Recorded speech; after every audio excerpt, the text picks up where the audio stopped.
Et puis d'abord, bien, on vous souhaite la bienvenue, Joanne et moi. D'abord, moi, c'est André Savard. Je suis leader pédagogique au Centre franco-ontarien de ressources pédagogiques qui est situé du côté de l'Ontario. Et puis, bien entendu, je n'ai pas la prétention d'être un spécialiste de l'enseignement à distance, mais ce que l'on vient vous partager aujourd'hui, on va vous partager dans quelques instants nos intentions, vient quand même refléter l'expérience vécue depuis les 2, 3 dernières années dans le contexte de la pandémie. On va vous partager un petit peu cet élément-là.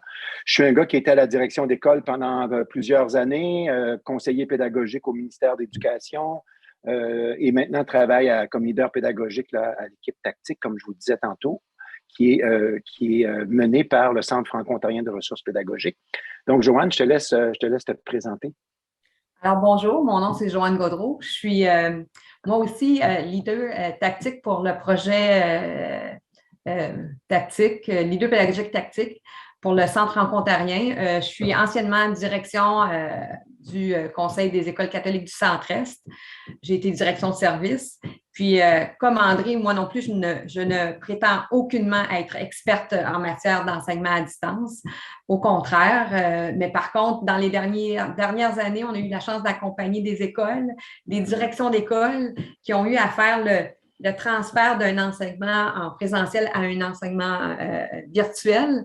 Alors, on a pu les accompagner dans leur succès, dans leurs défis. Alors, on est un petit peu ici présent pour vous partager un peu l'expérience qu'on a vécue, puis les témoignages qu'on a reçus, puis encore un questionnement en lien avec les prochaines étapes au niveau de l'enseignement à distance. Puis on vous remercie en tout cas à l'avance. N'hésitez pas si vous avez des questions, peu importe, d'utiliser la boîte de clavardage. Je vais vous partager à nouveau, pour ceux qui viennent tout juste d'arriver, je vous partage la présentation en format PDF que vous allez retrouver dans la boîte de clavardage. Et puis, n'hésitez pas, s'il vous plaît, c'est toujours agréable de voir quelques visages. Si vous êtes à l'aise, on peut comprendre que certaines personnes, des fois, ne sont pas toujours à l'aise, mais si vous pouvez allumer vos caméras, c'est tout le temps apprécié. On vous remercie à l'avance. Donc, écoutez, pandémie et apprentissage en ligne, leçons pour mieux préparer l'avenir. Ce qu'on vous propose aujourd'hui, on est très conscient que dans les 2 dernières années, on a vu vraiment les systèmes d'éducation qui ont été bousculés à travers le monde, à travers la planète. On n'est pas exclu de ça, comme évidemment chez nous en Ontario. On sait qu'il y a des gens qui proviennent d'ailleurs, aussi de l'Alberta peut-être, au Nouveau-Brunswick, etc. Donc, on est conscient qu'il y a eu là, des bouleversements importants. Puis, les conseils francophones de l'Ontario ont dû à différents moments faire preuve de beaucoup de créativité pour être capable justement d'intégrer des pratiques d'apprentissage puis d'enseignement à distance qui sont porteuses aussi de nouveaux horizons pour l'avenir. Puis aujourd'hui, bien, on va se questionner un peu sur ces éléments-là. Puis vous voyez un peu nos intentions. Là. On va observer un peu l'impact de la pandémie au plan national et international, ou je dirais même plutôt provincial. On va saisir aussi l'ampleur des défis du milieu franco-ontarien qu'on a pu vivre. On va partager aussi des connaissances, des expériences autour de leçons qui ont été apprises. Vous allez avoir des témoignages de certaines personnes. Et puis, on veut tenter d'identifier aussi des éléments qui vont aider les écoles à se préparer pour l'après-pandémie en matière d'éducation à distance notamment. On sait qu'il y a eu des apprentissages puis des découvertes importantes pendant cette période-là. Donc, ça peut vouloir dire quoi aussi dans le milieu de l'enseignement à distance? La structure générale de notre contenu a voulu là, cerner 2 grands axes. Il y a l'axe d'abord de l'apprentissage de l'élève avec ses défis et ses succès. Et il y a l'axe aussi de la pédagogie qui touche le personnel enseignant avec aussi des défis et des succès. On sait qu'il y a une interrelation importante entre l'élève et le personnel enseignant. Et rattaché à tout ceci, vous avez vu un peu au centre l'idée de la santé et du bien-être. Donc, la structure de notre présentation est un peu autour de ça. Aussi, ce qu'on vous présente, il est le reflet des réflexions qu'on a eues au plan provincial avec une équipe provinciale. L'équipe tactique est une équipe du Centre franco-ontarien de ressources pédagogiques qui rassemble des représentants, des conseillers pédagogiques et des leaders pédagogiques qui proviennent de partout en province. Donc, ce qu'on vous présente, c'est le reflet des réflexions de cette équipe-là. C'est aussi des documents d'appui qui nous ont servi, en particulier toute la réflexion que l'UNESCO a fait sur la pandémie à l'échelle mondiale, ainsi que d'autres documents qui ont été écrits, entre autres, là, par Hattie, que vous connaissez davantage, avec une panoplie d'autres auteurs qui ont écrit le livre Rebound puis Leading the Rebound, qui ont été aussi des sources d'inspiration, étant donné qu'on fait une analyse provinciale de ces ressources-là, entre autres. Donc, c'est un peu nos points d'entrée que nous allons utiliser. Alors, la prochaine étape de notre présentation, on vous propose de regarder les constats. Je ne sais pas si André, tu peux passer à la prochaine tuile. De regarder les constats d'une recherche qui a été réalisée par des chercheurs de l'Université d'Ottawa et qui a été présentée dans le cadre d'une conférence qui s'intitulait « La pandémie et l'éducation, conséquences et défis ». Alors, on va vous présenter 3 constats. Et puis, à mesure que je vais vous les présenter, je vais vous demander, je vais vous inviter à identifier celles qui semblent avoir le plus d'impact dans votre milieu. Est-ce que ces constats-là qu'on a établis pour le milieu francophone en Ontario sont les mêmes constats qu'on aurait pu établir dans votre milieu? Il faut se rappeler qu'en Ontario, les francophones, on est minoritaires. On a 12 conseils scolaires qui couvrent l'ensemble du territoire.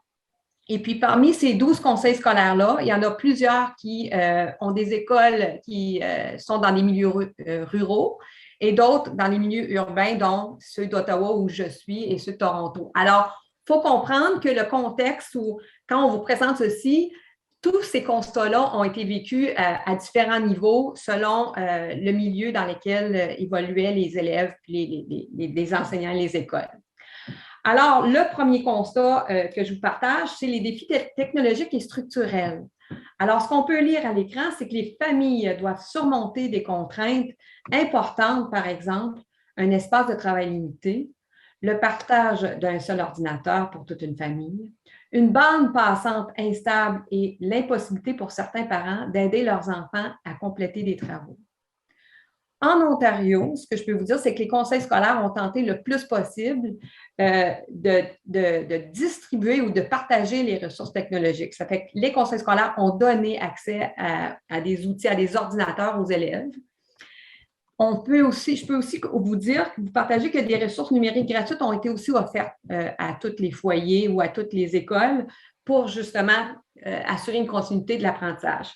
Malgré tout ça, OK, on sait qu'il y a eu des accès inégaux des élèves aux technologies et aux outils numériques pour maintenir la continuité de l'apprentissage. Alors, vous pouvez juste imaginer, moi je viens du nord de l'Ontario, hein, dans un petit milieu où est-ce que la bande passante n'est pas rapide, à quel point des fois, que ce soit pour l'enseignant ou pour l'élève, ça pouvait être difficile d'avoir accès à la salle de classe. Alors, on avait aussi des parents qui étaient impuissants à accompagner leurs enfants par rapport à certains contextes, ils étaient en milieu de travail, etc. Fait que ça a quand même été relativement assez complexe pour certains enseignants, pour certaines familles, pour certains élèves. Le prochain constat qu'on vous partage ou le prochain défi, c'est les défis d'ordre linguistique. Alors, je vous lis ce qui était sur la tuile, des inégalités, aussi par rapport à la langue, notamment en milieu minoritaire, francophone, où les parents et les enseignants s'inquiètent de l'écart linguistique qui pourrait s'élargir entre les élèves qui ont peu d'occasion de s'exprimer en français à l'extérieur de l'école. Maintenant, on est francophone dans un milieu où on évolue dans un milieu où on est minoritaire. Il faut comprendre que dans nos écoles, pour élargir l'espace francophone, on se fie beaucoup aux écoles en lien avec les activités culturelles, les activités parascolaires. Fait qu'en temps de pandémie, toutes ces activités-là sont disparues, ce qui a fait en sorte que nos enfants qui cheminent dans ces milieux, des milieux principalement anglophones, avaient très peu d'occasion de parler français, donc d'améliorer leur habileté langagière, qui sont quand même importantes. Puis le contexte en ligne a fait en sorte également que toute l'interaction informelle qui a lieu à l'école était beaucoup plus difficile. Alors ça, c'est un autre gros constat qu'on vit encore présentement dans nos écoles, même avec un retour en présentiel, où les directions, les enseignants nous indiquent que on voit encore que les élèves, on remarque un écart entre les habiletés, l'engagement des élèves depuis le retour en salle de classe. Alors, beaucoup moins d'occasions de contexte informel pour les enfants de converser en français. Le dernier constat que je vous propose, c'est les défis d'engagement et de motivation. Alors, le soutien à la motivation et l'engagement des élèves lors de l'enseignement en ligne, ce mode d'enseignement ne répond pas aux besoins de tous les apprenants. La distance physique change la dynamique du groupe et rend le suivi et l'évaluation des élèves beaucoup plus complexes. Il faut comprendre que du jour au lendemain, on a basculé d'un mode en présentiel à un mode virtuel. Alors, les enseignants ont dû s'adapter à cette nouvelle réalité-là au niveau de l'enseignement en ligne très rapidement. Alors, on sait que nos pratiques pédagogiques qui fonctionnent bien en présentiel pouvaient être utilisées en ligne, mais en utilisant différents mécanismes. On avait encore les mêmes intentions pédagogiques, mais la réalité fait que dans un mode virtuel, les choses se font différemment. Alors, il y a eu un énorme besoin d'adaptation. On sait que c'est beaucoup plus difficile, puis je sais qu'on a des gens du Cavelfo, ça fait que je connais ces gens-là, il est beaucoup plus difficile d'établir un contact humain, de connaître les élèves, puis de repérer les défis quand on enseigne en ligne. Il y a une perte d'information. Hein? On peut lire le non-verbal de nos élèves, on a des signes quand on est en présentiel qu'on n'a pas quand on est en virtuel, parce que les élèves peuvent ne pas ouvrir leur caméra, ne pas partager leur opinion. Alors, quant à la lecture des besoins, c'est beaucoup plus difficile. Alors, ça permet ou ça fait en sorte que l'enseignant peut ne pas prendre les bonnes décisions quant à l'apprentissage de l'élève. Puis ceci a suscité sûrement une baisse d'engagement et de motivation chez nos élèves. Finalement, somme toute, la question du bien-être se trouve au cœur de ces défis-là. Parce que veux pas, tous ces défis-là qu'on a répertoriés en Ontario français a créé un stress sur nos familles, sur les enseignants, sur les élèves au niveau pour la continuité de l'apprentissage. Selon les milieux éducatifs ontariens, l'ampleur de ces différents défis a été variable, mais l'impact sur le bien-être a été quand même constant. Alors, si je retourne à ma question initiale, faites juste penser, est-ce que, puis je vous pose la question, puis vous pouvez me répondre par un oui ou non dans la boîte de clavardage, est-ce que vous avez vécu les mêmes défis dans votre environnement que ceux qu'on a soulevés dans le milieu franco-ontarien? Il peut même être intéressant, Joanne, si les gens veulent indiquer le défi qui était peut-être plus central dans leur milieu. Est-il plus d'ordre linguistique, d'engagement et de motivation, technologie structurelle? Donc, n'hésitez pas aussi à préciser ça si vous le voulez. Oui, tout à fait. Alors, on a un oui, on a oui. Pédagogique et linguistique. Technologie structurelle, que nous dit Chantal. Oui, engagement et motivation. Les trois. Absolument. Puis voyez-vous, hein, c'est extrêmement important, le cœur de tout ça, parce que l'enseignement à distance va se poursuivre dans les prochains mois, les prochaines années, et les jeunes qui ont vécu l'enseignement à distance sont encore déstabilisés. Et puis, on parle beaucoup ces dernières semaines, ces derniers mois, ces dernières années, on parle beaucoup de la question du bien-être, autant pour le personnel enseignant que pour les enseignants, que pour le personnel scolaire, puis que pour les élèves. Donc, d'avoir ça en tête, ça peut vouloir dire quoi? Gardez ça un petit peu en tête, mais on va maintenant poursuivre du côté de l'impact qui se veut aussi au plan internationale et mondiale. Peut-être vous avez peut-être fait vous-même certaines études ou avez été mis au courant de certaines études. Moi, je veux vous partager, en tout cas, Joanne et moi, ce matin, on veut vous partager l'étude de l'UNESCO, ce qu'elle a dit, ce qu'ils ont constaté. L'UNESCO a fait une étude importante qui a été publiée en mars 2021, mais dont les données étaient prises jusqu'au 11 novembre 2020.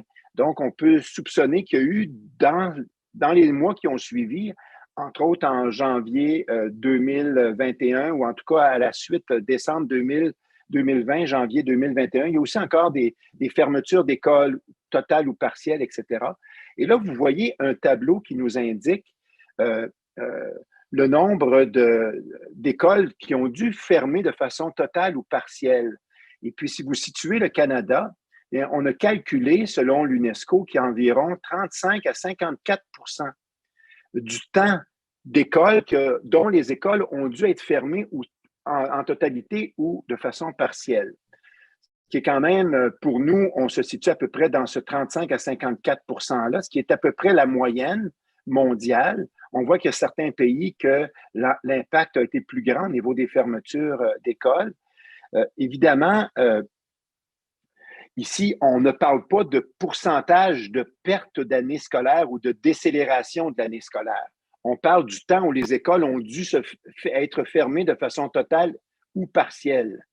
Donc, quel impact, par contre, ceci a sur, justement, la question de l'apprentissage?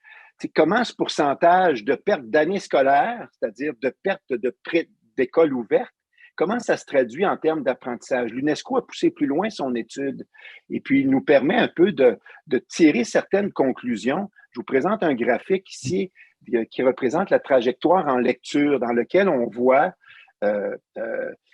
l'impact de la pandémie, le pourcentage là, de niveau de compétences qui était normalement requis. Je vous laisse regarder à la lumière de ce graphique-là quel constat vous pouvez tirer. Fait que prenez le temps de regarder un peu le graphique. Vous voyez qu'on a la ligne verte qui serait la ligne normale d'acquisition de l'apprentissage en lecture. On est ici au début du primaire. On a la ligne verte qui représente en principe la ligne normale de progression. Et on voit des lignes qui nous indiquent un peu l'impact qu'a pu avoir la fermeture des écoles sur, qu'elle soit partielle ou totale, sur cette courbe normale d'apprentissage qui aurait normalement eu lieu. Prenez le temps de regarder quelques instants ce graphique-là.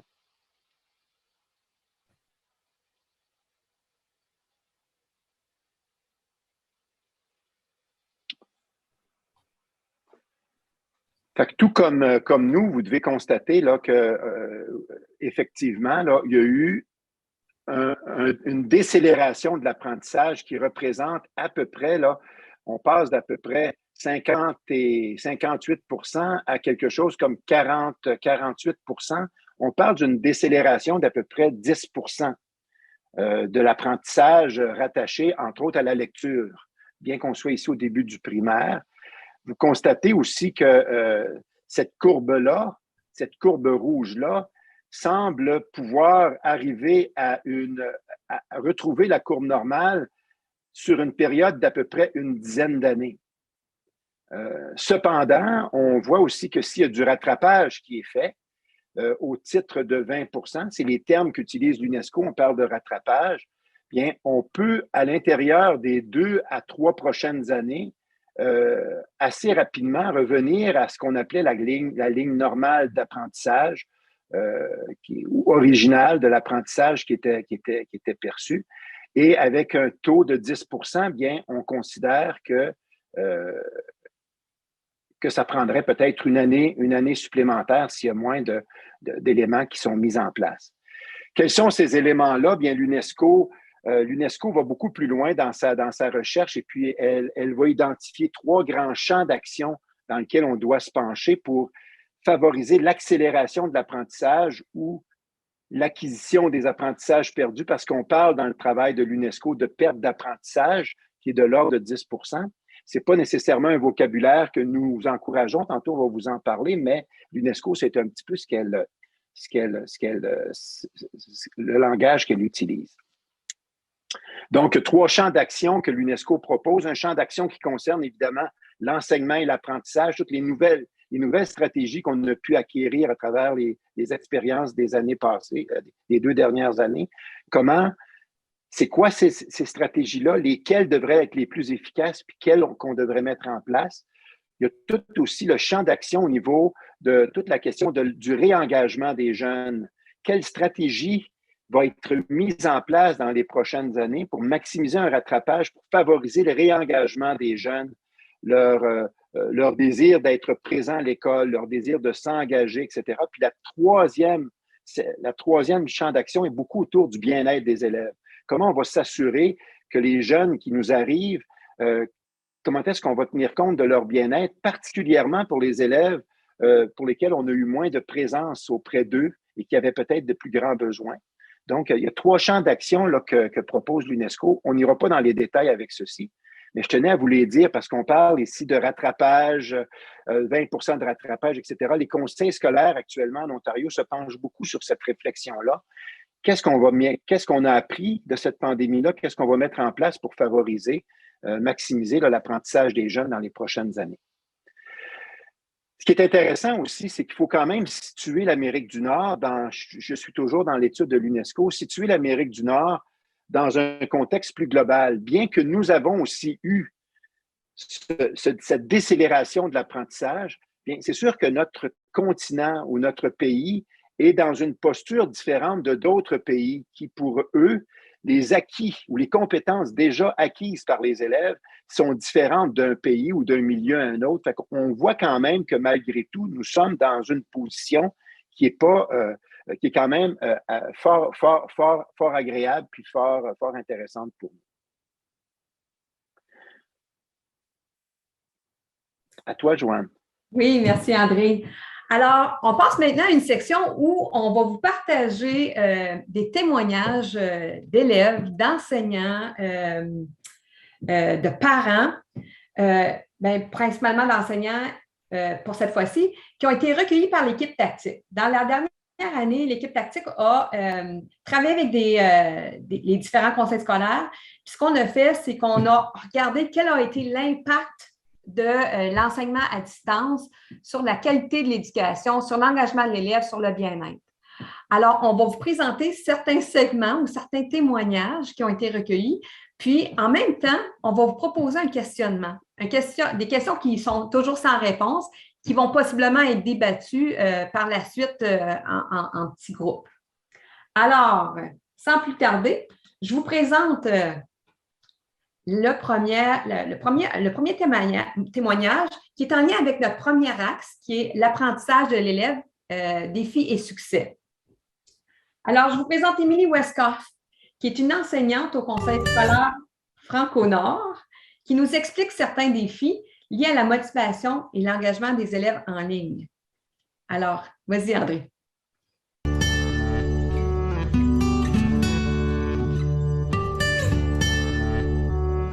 Alors, bon. Excusez-moi, je vais juste le déplacer à la bonne endroit. On vous présente un extrait, un court extrait.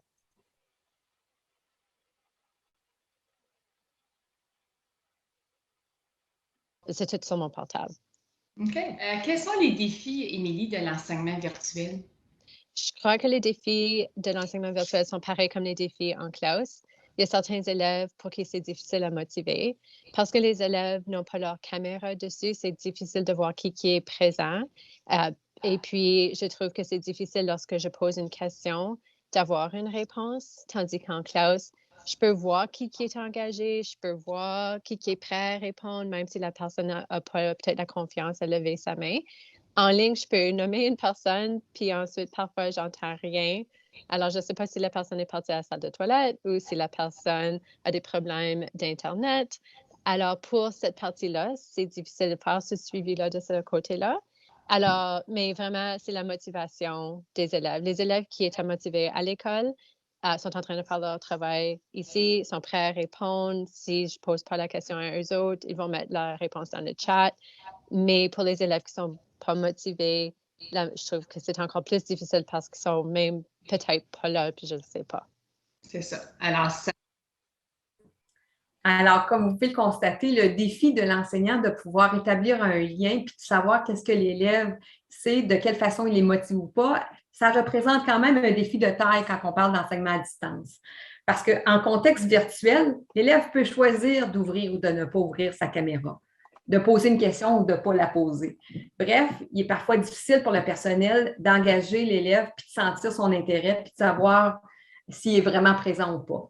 Alors, sachant que pour apprendre, l'élève doit être engagé et motivé, quelles sont des pratiques réussies qui permettent un plus grand engagement de l'élève? Alors, je suis certaine que vous vous êtes posé les mêmes questions. Alors, possiblement, tantôt, on va pouvoir élaborer sur cette question-là, à savoir, bien, qu'est-ce qu'on doit absolument mettre en place pour s'assurer que nos élèves restent engagés quand on propose un enseignement virtuel à des élèves.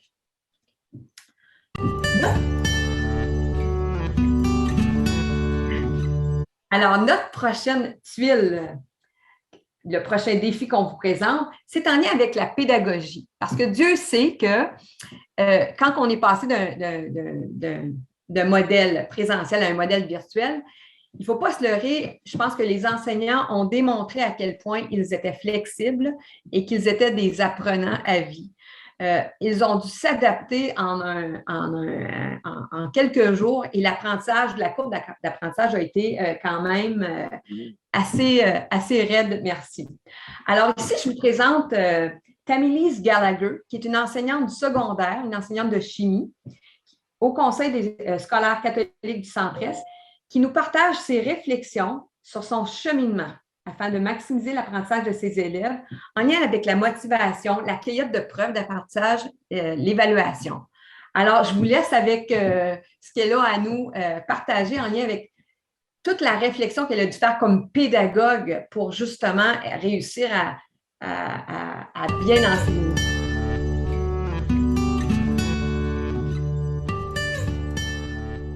La première question, c'est parle-nous des stratégies que tu utilises pour recueillir des preuves d'apprentissage. OK. Bonjour, merci. Donc, depuis l'an passé, je peux dire que mes méthodes pour recueillir des preuves d'apprentissage ont beaucoup changé. Je pense qu'on prenait beaucoup pour acquis avant la pandémie. Puis, depuis la fermeture, là, ça fait presque un an, là, le tout a dû vraiment changer. Donc, je pense qu'on a passé beaucoup de temps à essayer de voir comment on pourrait rester engagé avec nos élèves, puis encore voir justement leur apprentissage. Donc, j'ai trouvé quelques plateformes, quelques applications qui m'ont beaucoup dépanné au printemps et cette année scolaire. Donc, je pourrais les montrer. Donc, je vais présenter mon écran. Puis, je vais sauter un petit peu partout, juste montrer certaines choses. Donc, j'avais monté toute une petite présentation. Mais essentiellement, c'était un petit peu mon processus d'essayer de m'ajuster au changement parce que, veux pas, il y a eu énormément de changements depuis l'an passé. Puis, je pense qu'il y a plusieurs des changements qui vont demeurer permanents. Donc, ça, c'était surtout les questions que je me posais. C'est comment que je garde mes élèves engagés, comment je recueille des preuves d'apprentissage, puis comment je les évalue. Je vais juste faire lire ça vite fait. Là, je pense que ça va... bon, on va passer ça. Puis les outils que j'ai trouvés sont celles-là. Flippity Flipgrid, Pear Deck, définitivement, sans aucun doute, j'aimerais vous parler de Pear Deck, puis comment ça a vraiment changé ma pratique. Padlet Edpuzzle, que plusieurs personnes connaissent, est formative pour des évaluations formelles, mais surtout Pear Deck a vraiment beaucoup dépanné dans cette dernière année. Puis, donc, j'aimerais... Merci beaucoup, André. Alors, la question qu'on s'est posée, puis vous remarquez que Lise a dit qu'elle a beaucoup cheminé parce qu'elle a dû s'adapter à cette nouvelle réalité-là dans le but de justement être capable de déceler qu'est-ce que l'élève apprend. Comment est-ce que je fais pour m'assurer que même à distance, je suis capable de reconnaître l'apprentissage des élèves. Alors, j'imagine que les mêmes questions que Lise s'est posées, elle, dans un contexte de pandémie, les enseignants qui enseignent à distance les posent toujours. Alors, la question ou la réflexion qu'on vous propose, c'est dans un contexte où l'apprentissage des jeunes et les pratiques pédagogiques du personnel ont été bouleversées, Que devrait-on prioriser pour maximiser l'apprentissage en contexte d'enseignement à distance? Quelles sont les bonnes pratiques à mettre en place, en fait?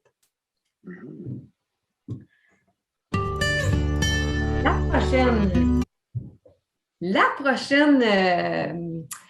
prochain défi qu'on vous propose, c'est en lien avec santé et bien-être, autant pour l'élève que pour le personnel enseignant. Comme André le dit, dans le contexte de la pandémie, le personnel ou toute la question de bien-être, santé mentale a été une question de l'heure. Puis je pense qu'il n'y a aucun conseil scolaire ou aucune organisation qui n'a pas adressé ou qui n'a pas une réflexion quand même assez importante sur comment s'assurer que nos élèves et notre personnel avaient une bonne santé mentale, puis on pouvait le plus réalistement possible s'assurer de leur bien-être dans un contexte quand même très stressant puis traumatisant pour certains. Alors ici, je vous présente Jessica Morin, qui est une conseillère pédagogique pour le Conseil scolaire catholique des Grandes-Rivières. Elle nous présente des stratégies qui ont été mises en place dans son conseil scolaire afin d'assurer le bien-être et la santé mentale et du personnel et des élèves.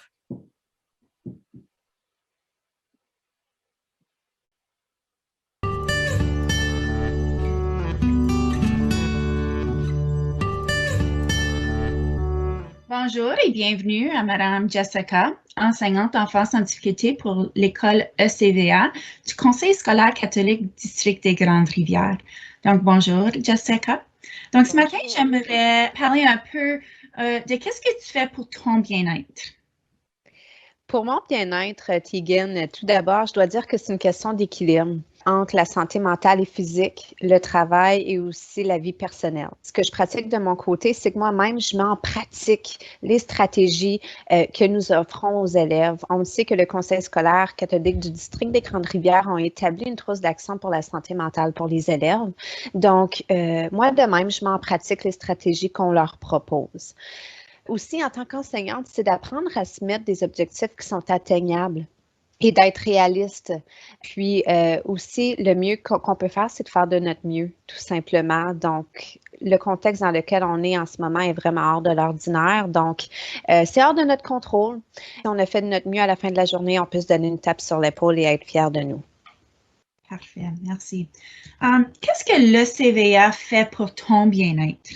Cette année, l'École virtuelle d'apprentissage du Conseil scolaire catholique du District des Grandes-Rivières a mis en place tout plein de choses pour assurer le bien-être des membres du personnel et des élèves.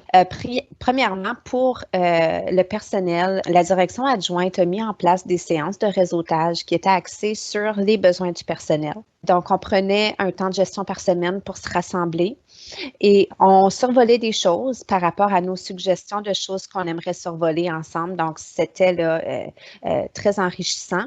Deuxièmement aussi, il y avait des regroupements par niveau, misant l'entraide, le partage, le travail d'équipe.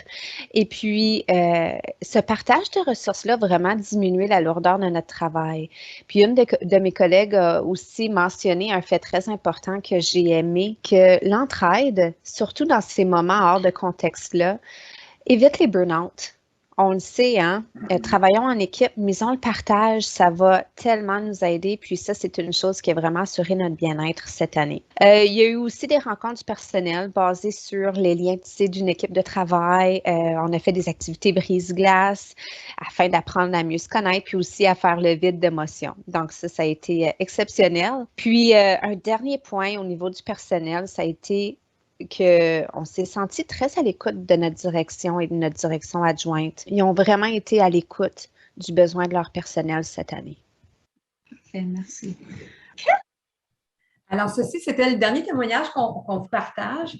Puis la question ou la réflexion qu'on vous amène à faire, c'est quels ont été les plus grands enjeux liés à la santé et au bien-être des élèves et du personnel en contexte d'apprentissage à distance des 2 dernières années? Puis, quelle est la leçon la plus importante que nous devons retenir de tout ça? Puis, avant de laisser la parole à André pour la dernière section de notre présentation, je tiens à vous dire que on a recueilli, je pense, une 50aine de témoignages qui se situent sur le site du Centre Franco dans la section de l'équipe tactique. Ça fait qu'on va mettre le lien. Ça fait à vous, libre à vous d'aller naviguer ou d'explorer les différents témoignages des enseignants qui portent sur différentes rubriques ou différents thèmes en lien avec l'enseignement à distance. Puis il y a des témoignages d'enseignants, d'élèves, de parents, de direction d'école, etc. Ouais. Merci, Joanne. Puis je viens de déposer le lien là, exactement dans la boîte de clavardage. Excellent. Merci, André.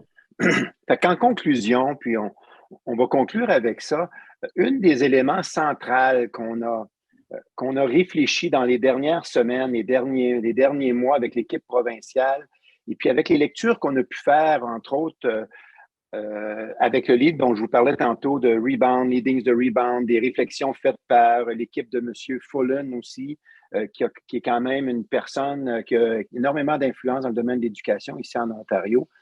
On a réfléchi beaucoup sur l'importance dans les prochains mois,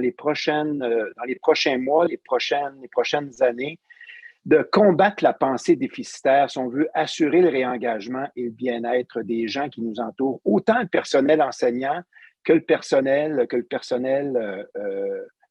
les jeunes de nos écoles. Puis l'idée derrière cette idée de pensée déficitaire, c'est toute cette question où on va utiliser un vocabulaire ou un langage où on parle de ce que les jeunes ont perdu, de ce que les jeunes n'ont pas acquis, de ce que les jeunes auraient dû acquérir, etc. Et plutôt d'avoir une pensée qui se veut davantage positive et non pas déficitaire, parce que les prochaines années vont jouer un rôle fondamental pour assurer l'épanouissement puis l'apprentissage des jeunes. Donc, notre attitude à l'égard du